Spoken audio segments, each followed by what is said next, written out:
apa kabar pemirsa TVR Parlemen dimanapun Anda berada, berjumpa lagi dalam program TVR 17 bersama saya Nazia Sudirja. Tepat pukul 17 waktu Indonesia Barat kami hadirkan kepada Anda sejumlah informasi paling baru dan menarik seputar kinerja dan kegiatan DPR RI yang telah disajikan oleh redaksi TVR Parlemen. Pemirsa TVR Parlemen, inilah TVR 17 selengkapnya.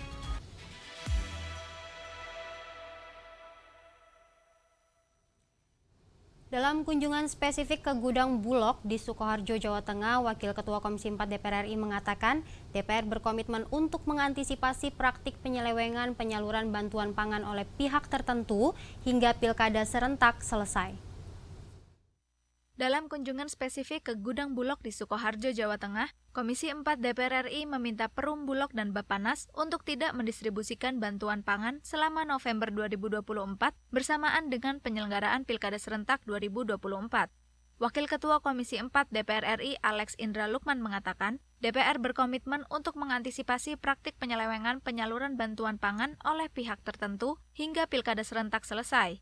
Hal ini untuk mencegah potensi politisasi bansos dan dikhawatirkan mempengaruhi proses pilkada. Hal ini perlu menjadi perhatian serius Bulog dan Bappenas guna mendukung hasil pilkada yang jujur dan adil. Bahwa Bulog dan Badan Pangan tidak akan mendistribusikan bantuan pangan dari pemerintah untuk masyarakat di bulan November.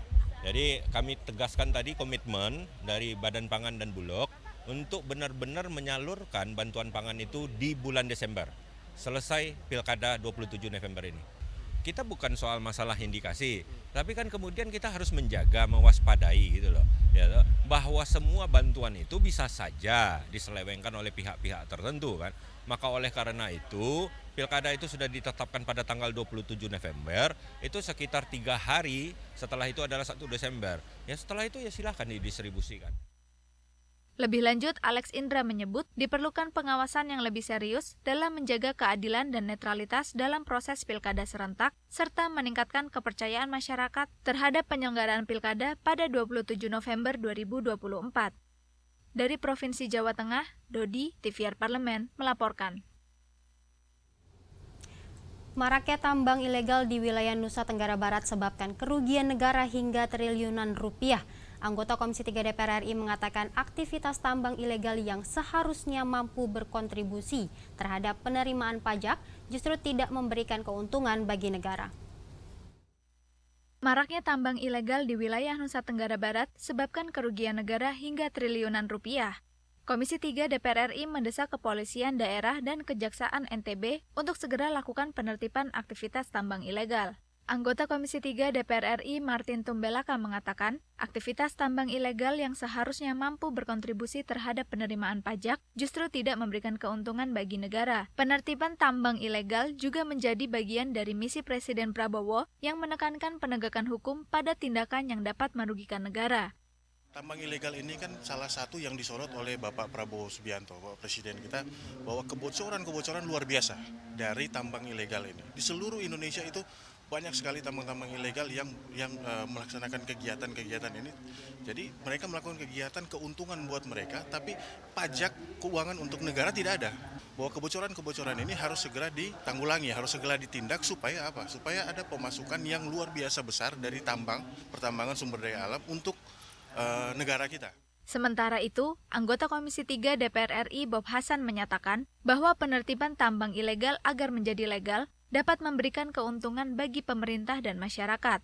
Mengingat penarikan pajak dari aktivitas tambang hanya dapat dilakukan terhadap tambang yang legal. Bagaimana kalau tambang rakyat itu segera direformasi, dilegalkan gitu agar tidak terjadi juga backup dan agar juga tidak terjadi juga kebocoran. Bayangkan kalau ini dilegalkan, maka keuangan di daerah, keuangan di provinsi, keuangan di pusat itu menjadi income negara dan bermanfaat. Jadi bermanfaat juga buat rakyat sekitarnya. Dari Nusa Tenggara Barat, Teddy Sunaryo, TVR Parlemen, melaporkan. Badan Kerjasama Antar Parlemen atau BKSAP DPR RI bersama Perkumpulan Wanita Filantropi Indonesia menyalurkan bantuan berupa pakaian dan anggota BKSAP DPR RI mengatakan bantuan ini merupakan salah satu bentuk dukungan Indonesia terhadap kemerdekaan Palestina. Terlebih saat ini pemirsa, masyarakat Palestina akan menghadapi musim dingin yang berpotensi memperburuk krisis kesehatan akibat cuaca yang ekstrim tanpa perlindungan atau pakaian hangat yang memadai. Sebagai salah satu bentuk dukungan kemanusiaan bagi masyarakat Palestina, Badan Kerjasama Antar Parlemen atau BKSAP DPR RI bersama Perkumpulan Wanita Filantropi Indonesia menyalurkan bantuan berupa pakaian yang akan dikirim melalui Aqsa Working Group atau AWG. Anggota BKSAP DPR RI Meli Guslow mengatakan, bantuan ini merupakan salah satu bentuk dukungan Indonesia terhadap kemerdekaan Palestina. Terlebih saat ini, masyarakat Palestina akan menghadapi musim dingin yang berpotensi memperburuk krisis kesehatan akibat cuaca yang ekstrim tanpa perlindungan atau pakaian hangat yang memadai. Oleh karena itu, bantuan kemanusiaan terhadap Palestina menjadi suatu kewajiban bagi Indonesia sebagai bangsa yang religius dan berprinsip kuat dalam menentang segala bentuk penjajahan. Betul-betul mengenai kemanusiaan. Jadi siapapun di antara kita yang memang merasa sebagai manusia ya harus berempati, harus membantu. Semua orang tetap menggaungkan Palestina, bukan hanya pada saat mereka dibombardir, tapi walaupun dalam saat gencatan senjata pun mereka tetap harus kita gaungkan gitu, kemanusiaan untuk Palestina. Dan mudah-mudahan Pak Prabowo seperti yang selalu beliau sampaikan siap untuk mengirim pasukan dari Indonesia untuk membantu Palestina, mudah-mudahan terwujud. Lebih lanjut, BKSAP DPR RI terus berkomitmen menjadi garda terdepan dalam menggaungkan dukungan terhadap kemerdekaan Palestina, baik melalui forum internasional dan rangkaian kegiatan solidaritas seperti Run for Palestine. Selain itu, BKSAP juga menegaskan bahwa isu Palestina tetap menjadi prioritas mengingat sejarah hubungan antar kedua negara dan dukungan Palestina untuk kemerdekaan Indonesia pada tahun 1944. Andini dan Teddy, TVR Parlemen, melaporkan. Pajak pertambahan nilai atau PPN menjadi 12% menjadi polemik di masyarakat. Pasalnya pemirsa, sebagian besar masyarakat Indonesia tengah berjuang dalam kondisi ekonomi yang tidak menentu. Informasi selengkapnya kami hadirkan usai jeda berikut, tetaplah bersama kami di TVR 17.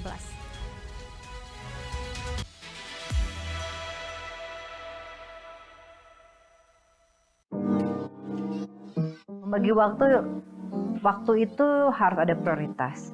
Dan anak-anak sangat mengerti. Pada saat saya kerja ya saya harus bekerja, tapi pada saat saya pulang ke rumah ya adalah mengabdikan diri sebagai ibu untuk anak-anak. Lebih ke perempuan, pada saat saya menjadi ketua Kaukus Perempuan Parlemen di Provinsi Kalimantan Tengah, banyak sekali permasalahan yang dihadapi. Pertama adalah kekerasan rumah tangga. Kedua adalah pernikahan dini, anak-anak di bawah umur. Ketiga adalah masalah stunting. Itu adalah bukan permasalahan yang mudah, tetapi itu adalah harus menjadi perhatian kita bersama, masalah stunting ini. Itu banyak hal yang permasalahan yang dihadapi kami di Kalimantan Tengah pada saat itu. Dan saya sangat percaya bahwa di bawah Pak Surya Paloh dan juga menurut saya Partai Nasdem adalah partai yang sangat menaungi kaum wanita.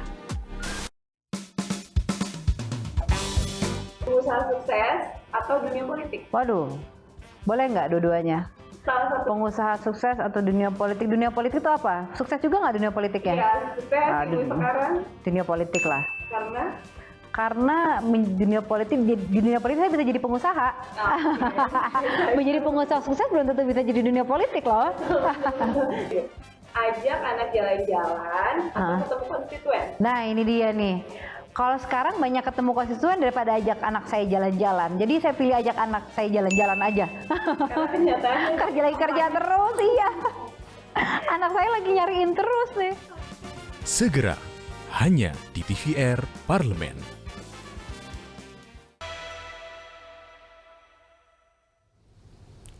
Anda kembali menyaksikan TVR 17. Pemirsa, kenaikan PPN sebesar 12% di tengah kondisi ekonomi Indonesia yang sedang tidak menentu dikhawatirkan berdampak pada daya beli masyarakat. Lebih jauh lagi pemirsa, kenaikan PPN 12% ini dikhawatirkan dapat mendegradasi kalangan masyarakat menengah turun ke bawah. Simak informasi mendalam yang telah dirangkum oleh tim redaksi TVR Parlemen dalam segmen editorial Parlemen berikut ini.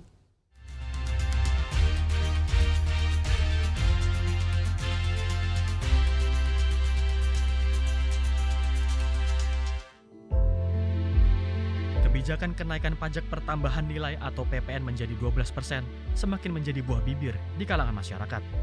Bagaimana tidak, kenaikan PPN dari 11 menjadi 12% di tahun 2025 datang pada momen yang tidak tepat. Pasalnya, sebagian besar masyarakat Indonesia tengah berjuang dalam kondisi ekonomi yang tidak menentu. badai PHK puluhan ribu pekerja tidak terhindarkan akibat tutupnya beberapa gerai makanan dan minuman hingga industri tekstil. Kelesuan ekonomi bahkan juga terasa di pasar tekstil tersohor seperti Tanah Abang. Maka cukup beralasan jika kenaikan PPN 12% disinyalir akan berdampak negatif pada perkembangan ekonomi tanah air. Setidaknya ada 3 poin yang menjadi dampak krusial dari kenaikan PPN 12%. Di antaranya terkait potensi kenaikan harga barang yang sampai ke konsumen hingga 5%, serta kenaikan harga makan dan minuman mencapai 3%. Sebetulnya, kenaikan tarif ini merupakan mandat dari Undang-Undang Nomor 7 Tahun 2021 tentang Harmonisasi Peraturan Perpajakan atau HPP. Meski begitu, Wakil Ketua Komisi 11 DPR RI Muhammad Haikal menilai kebijakan itu perlu diimbangi dengan langkah strategis lain dari pemerintah. Sehingga daya beli masyarakat tidak terjun bebas, tenggelam dalam tingginya gelombang inflasi. Salah satunya dengan cara menurunkan pajak penghasilan atau PPh. Setelah itu saya jajakin, memang waktu itu kan ada juga kompensasinya adalah penurunan PPh badan yang dari 25% menjadi 22%. Pemahaman saya memang kalau ada peningkatan PPN ini kan harus ada take and give-nya. Nah, take and give-nya adalah waktu itu penurunan PPh badan itu turun 3% dengan kompensasi PPN naik 2%. Supaya waktu itu nggak terlalu kaget dan bisa lebih lambat, lebih mudah diterima oleh masyarakat, dilakukannya bertahap dari 10% menjadi 11% pada tahun 2022 dan kemudian sekarang atau akan datang ini bentar lagi menjadi 12%. Jadi pemerintah harus mencari alternatif lain supaya dampaknya ini tidak terlalu besar. Ya, walaupun naiknya 1%, karena harus menjaga juga dengan kenaikan 12% ini investor tidak lari, ya. Kedua, tidak ada PHK. Ketiga, daya beli masyarakat tidak semakin menurun. Kemudian permintaan terhadap barang dan jasa tidak semakin menurun. Nah, ini yang harus dijaga.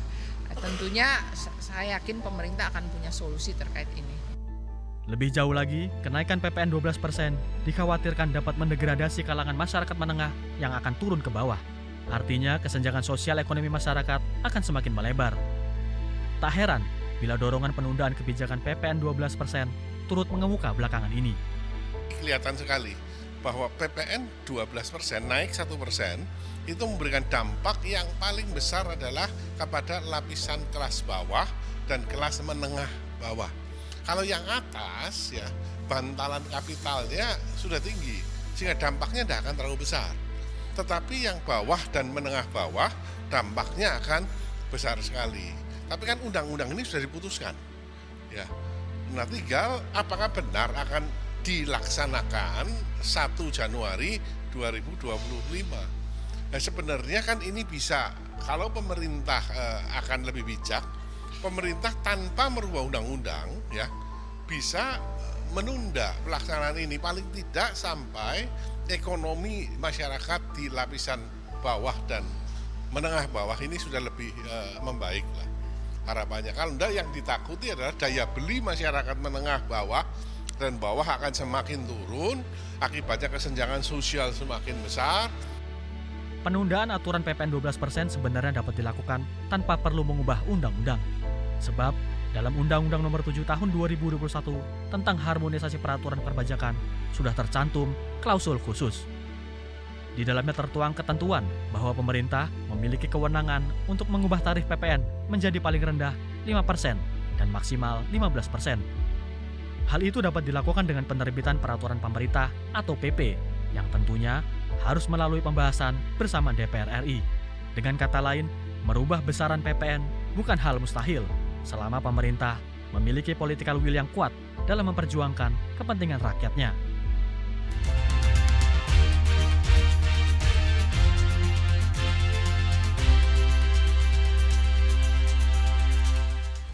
DPR RI optimis target pertumbuhan ekonomi mencapai 8% yang dicanangkan pemerintah Prabowo Gibran dapat tercapai.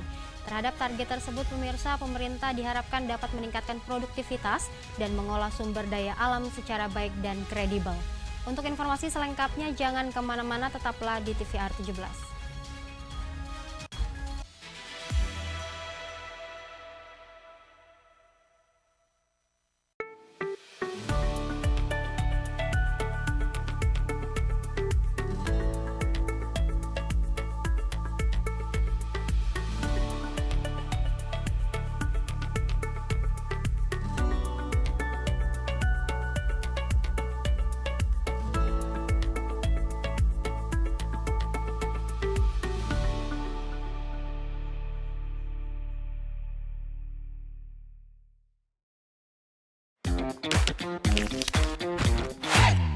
Hai mahasiswa UAI, TVR Parlemen mencari bakat untuk kalian yang mau tampil di layar kaca menjadi presenter masa kini.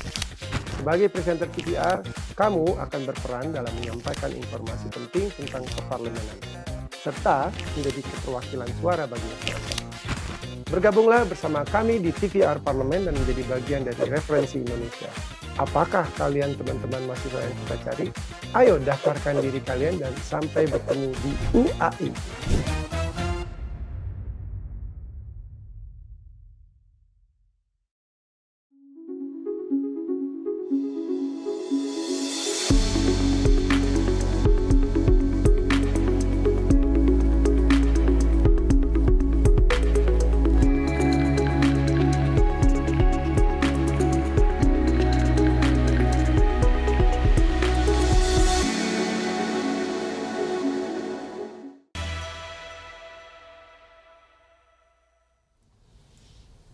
Anda kembali menyaksikan TVR 17. Pemirsa, anggota DPR RI Ahmad Heriawan mendorong penguatan hilirisasi sumber daya alam sebagai upaya cepat dalam meningkatkan pertumbuhan yang diharapkan berdampak pada peningkatan daya beli masyarakat. Untuk selengkapnya pemirsa, berikut laporan rekan kami Hendra Sunandar dari Senayan, Jakarta. Ya, baik pemirsa TVR Parlemen dimanapun Anda berada, seperti diketahui bahwa Presiden Prabowo Subianto dan Wakil Presiden Gibran Rakabuming Raka telah dilantik pada tanggal 20 Oktober yang lalu. Nah pemirsa, seperti diketahui bahwa Presiden Prabowo menargetkan pertumbuhan ekonomi mencapai 8%. Nah lantas apakah ini ideal terkait dengan hal tersebut? Tentu kami akan membahasnya dengan salah satu anggota DPR terpilih, yakni Bapak Ahmad Heriawan, Pak, dari fraksi PKS. Bapak, terima kasih atas waktunya, Pak. Pak, terkait dengan target pertumbuhan ekonomi 8%, Pak, apakah ini dianggap ideal, Pak, terkait dengan kondisi hari ini? Ya tentu target 8% ini target yang baik.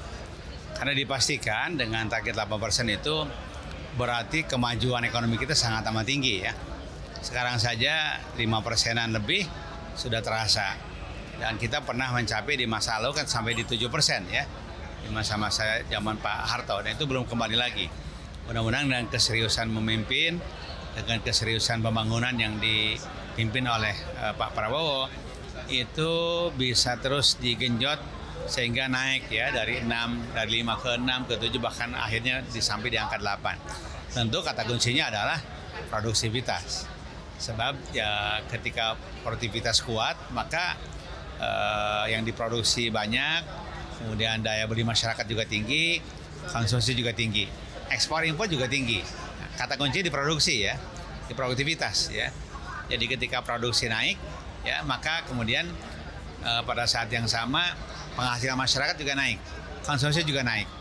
Ya, ketika konsumsi naik juga, kemudian yang diekspor juga naik.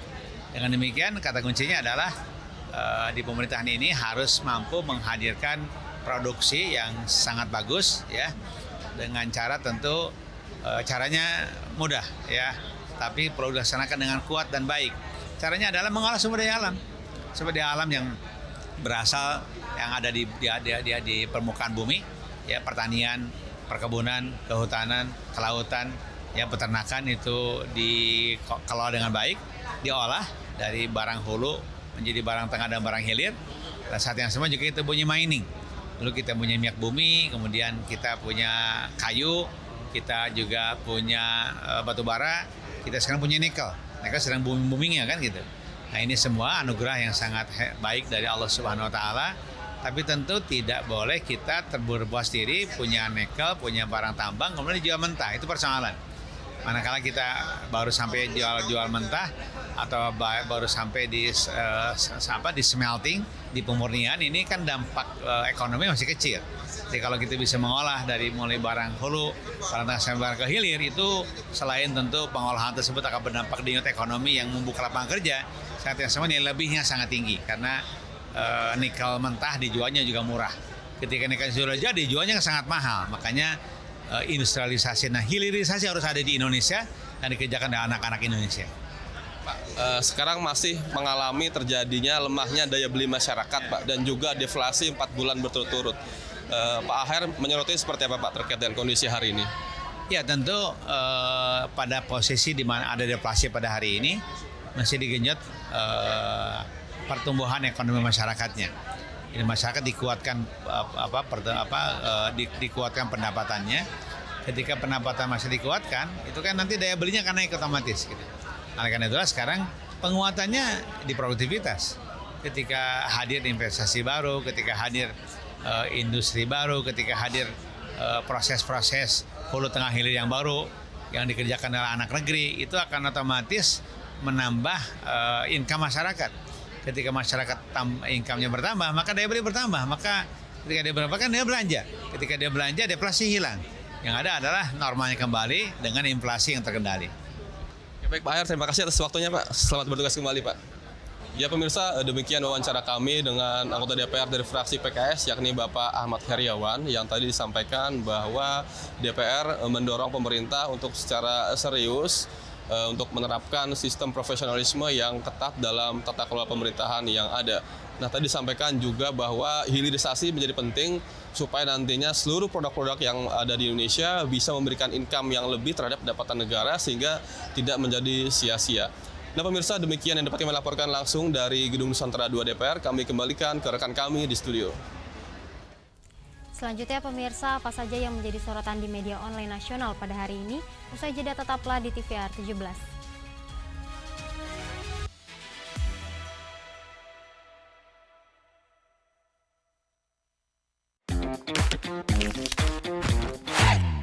Hai mahasiswa UAI, TVR Parlemen mencari bakat untuk kalian yang mau tampil di layar kaca menjadi presenter masa kini.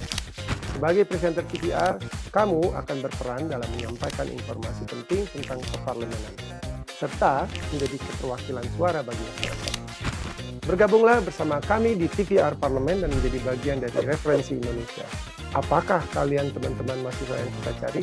Ayo daftarkan diri kalian dan sampai bertemu di UAI.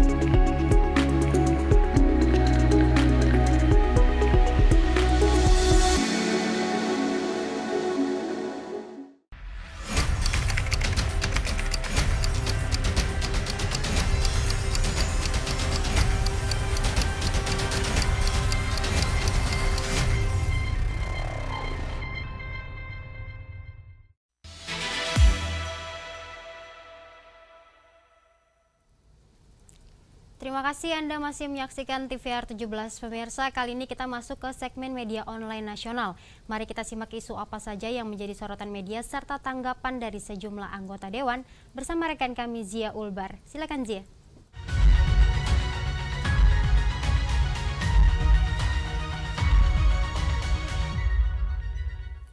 Terima kasih Nazia dan pemirsa, mari kita simak berita apa saja yang menjadi headline di media online pada hari ini. Di berita pertama yang menjadi headline di media online yaitu Puan Maharani menilai guru sebagai garda terdepan cerdaskan kehidupan bangsa. Dapat Anda saksikan di layar Anda saat ini pemirsa. Di sini Ketua DPR RI Dr. Honoris Causa Puan Maharani berharap peringatan Hari Guru Nasional Senin 25 November 2024 kemarin menjadi momen peningkatan kualitas pendidikan di tanah air dan tidak hanya sebatas seremoni semata. Guru dinilai sebagai garda terdepan dalam mencerdaskan kehidupan bangsa. Sebagaimana diketahui, setiap anak berhak mendapatkan pendidikan yang layak tanpa memandang latar belakang ekonomi atau geografis. Masyarakat Indonesia harus memiliki pendidikan yang inklusif dan mampu menjangkau semua anak, termasuk mereka yang berkebutuhan khusus. Pemerintah didorong untuk meningkatkan kesejahteraan guru agar lebih mampu memberikan pengajaran yang berkualitas. Dan pemirsa, berita selanjutnya yang menjadi headline di media online yaitu penanganan kasus polisi tembak polisi di Solok Selatan harus lugas dan transparan. Dapat kembali Anda saksikan di layar Anda saat ini pemirsa. Di mana kasus penembakan yang dilakukan oleh AKP Dadang Iskandar terhadap sesama anggota polisi hingga tewas di Polres Solok Selatan telah mengundang perhatian serius dari Komisi 3 DPR RI. Terkait hal ini, Wakil Ketua Komisi 3 DPR RI Ahmad Syaroni dalam kunjungannya ke Sumatera Barat bersama jajaran Komisi 3 tegaskan kembali pentingnya penanganan tegas atas kasus ini, serta serukan langkah konkret dalam pemberantasan penanganan ilegal yang diduga memiliki kaitan dengan insiden tersebut. Di samping itu, Komisi 3 DPR RI juga apresiasi Kapolda Sumatera Barat atas perintah tegasnya kepada seluruh Kapolres untuk mengambil langkah hukum terhadap aktivitas penambangan ilegal. Penanganan kasus ini selaras dengan arahan langsung dari Presiden Prabowo dalam pemberantasan aktivitas penambang ilegal yang kerap menimbulkan masalah keamanan dan hukum. Kasus ini harus menjadi momentum introspeksi dan perbaikan di tubuh Polri, khususnya di Sumatera Barat, yang diharapkan dapat menghasilkan solusi nyata agar kejadian serupa tidak terulang. Dan pemirsa, itu tadi headline di media online pada hari ini, yaitu terkait Puan Maharani menilai guru sebagai garda terdepan cerdaskan kehidupan bangsa, serta penanganan kasus polisi tembak polisi di Solok Selatan harus lugas dan transparan. Sekian dari saya, Zia Ulbar, kembali ke rekan Azia.